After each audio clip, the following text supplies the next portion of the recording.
السلام علیکم دوستو، پی ایس ایل کا آج کا میچ 7 بجے شروع ہونا تھا، لیکن ٹائم ٹیبل تبدیل کر دیا گیا۔ ابھی ہی ٹائم تبدیل ہوا ہے، آج کا یہ میچ شام کے 9 بجے شروع ہوگا۔ لیکن اس کی وجہ کیا ہے، کس وجہ سے ٹائم تبدیل کیا گیا ہے؟ ایک بڑے کھلاڑی کو کرونا وائرس ہو چکا ہے۔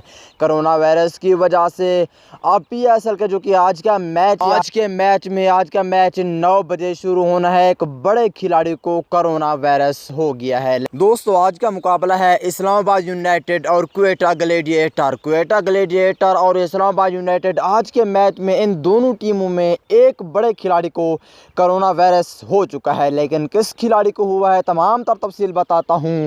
اس سے پہلے اس ویڈیو کو لائک کریں، چینل کو سبسکرائب کریں، بیل آئیکن دبا کر آل پر لازمی کلک کر دینا ہے۔ تو دوستو اسلام آباد یونائٹڈ کے ایک بڑے کھلاڑی جس کا نام ہے فواد احمد ویسے تو پاکستانی کھلاڑی ہے، لیکن آسٹریلیا ٹیم کی جانب سے کھیلتا تھا۔ اب دوستو اسلام آباد یونائٹڈ کا یہ پلیئر ہے جو کہ آج کے میچ میں اسے کرونا وائرس ہو چکا ہے۔ پہلے تو میچ شروع ہونا تھا 7 بجے، اب اس کی وجہ سے جس کو کرونا وائرس ہوا ہے اس کی وجہ سے اب یہ میچ رات کے 9 بجے شروع